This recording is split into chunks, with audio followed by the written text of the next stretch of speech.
ऐ जोश क्या गरज मुझे हूरो कसूर से, ऐ जोश क्या गरज मुझे हूरो कसूर से, मेरा वतन मेरे लिए जन्नत से कम नहीं। आज अमर भगत सिंह का जन्मदिवस है। जी हाँ, वो आज भी अमर हैं और आज भी हम उन्हें भूले नहीं हैं। आज उनका जन्मदिवस है और उनका सुनहरे अक्षरों में नाम भी ज़रूर लिखा गया है।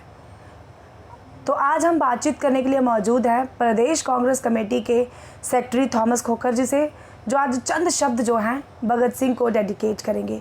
तो चलिए इनसे बातचीत करते हैं कि किस तरह से ये उनके जीवन के बारे में जानते हैं, क्या कुछ आज उनके बारे में टिप्पणी है। सर, सबसे पहले आपका बहुत बहुत धन्यवाद। जी सर, क्या कहना चाहेंगे जिस तरह से आज भगत सिंह का जन्मदिवस है और वो कहीं ना कहीं हर एक के दिल में ज़िंदा हैं, क्योंकि अगर आज हम स्वतंत्र हैं तो उन्हीं की वजह से, उनका भी एक काफ़ी योगदान जो है वो रहा है। तो क्या कहेंगे आप सबसे पहले उनके बारे में? इसमें कोई दो राय नहीं है कि भगत सिंह की कारणी जो उनके क्रांतिकारी फैसले रहे, जैसे कि उन्होंने बचपन में ही ये मार्ग जो है वो चुन लिया। जी। जलियांवाला बाग जो हत्याकांड है वो एक भगत सिंह के लिए एक बड़ा, उसके मन के अंदर गहरा सदमा पहुंचा और उनके जीवन में एक बड़ा बदलाव आया और उन्होंने पढ़ाई छोड़ने का फ़ैसला किया, लेकिन पढ़ाई छोड़ी नहीं और उन्होंने राजनीतिक प्रदर्शनों के अंदर भाग लेना जो वो शुरू कर दिया। जी, आपने कहा वो बचपन से ही जो है क्रांतिकारी थे।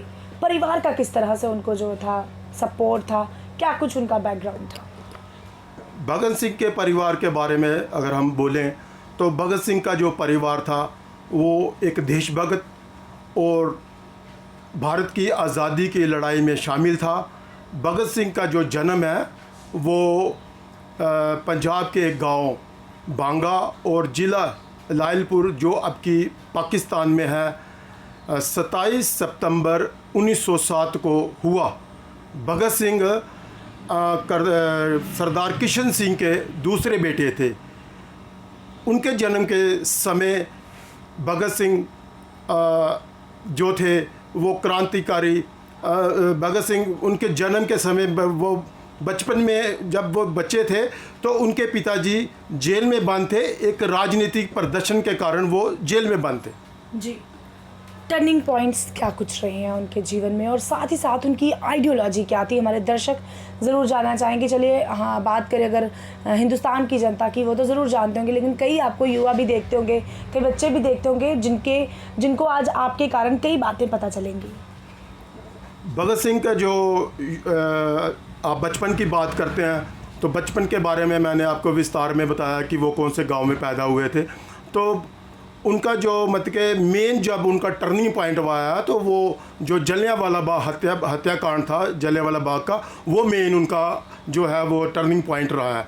इसके साथ ही जब महात्मा गांधी जी ने भारतीय देशवासियों को ये ऐलान किया कि जो सरकारी विभाग जो अंग्रेजी शासन द्वारा सहायता प्राप्त हैं उनका बहिष्कार करें, तो उन्होंने इसके चलते अपने स्कूलिंग छोड़कर अहिंसक प्रदर्शनों में भाग लेना शुरू कर दिया।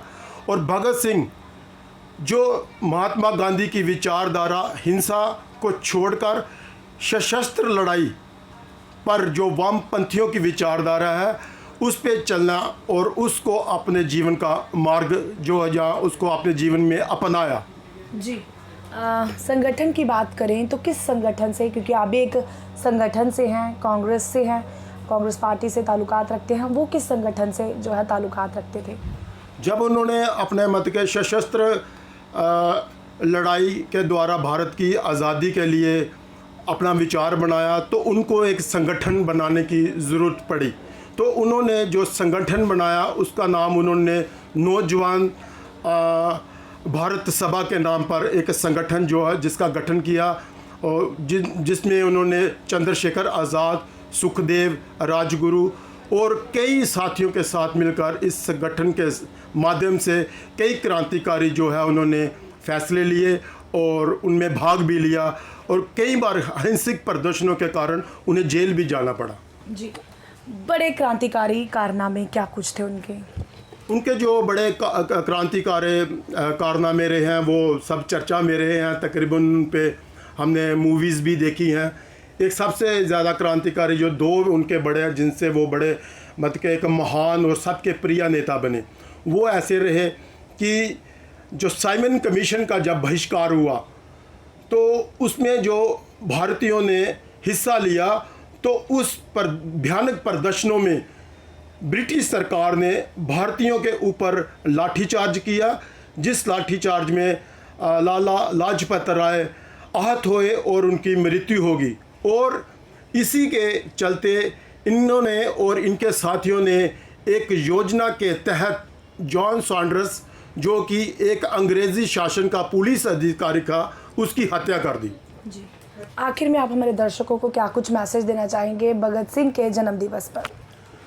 भगत सिंह के जीवन के ऊपर हम यही मैसेज देना चाहते हैं नौजवानों की कि आज भी अगर देश के ऊपर कोई विपत्ति आती है, कोई भी बाहरी देश हमारे देश के ऊपर आक्रमण करता है या यहाँ पर उग्रवाद की या नक्सलवाद की कोई भी स्थिति पैदा होती है, तो हमें भगत सिंह की तरह आगे आना चाहिए। जिस प्रकार उन्होंने ब्रिटिश सरकार का विरोध करने के लिए दिल्ली सेंट्रल असेंबली हॉल के अंदर बम विस्फोट करके ब्रिटिश साम्राज्य के विरुद्ध खुला विद्रोह की बुलंदी प्राप्त की और वो सबके महान और प्रिय नेता बने।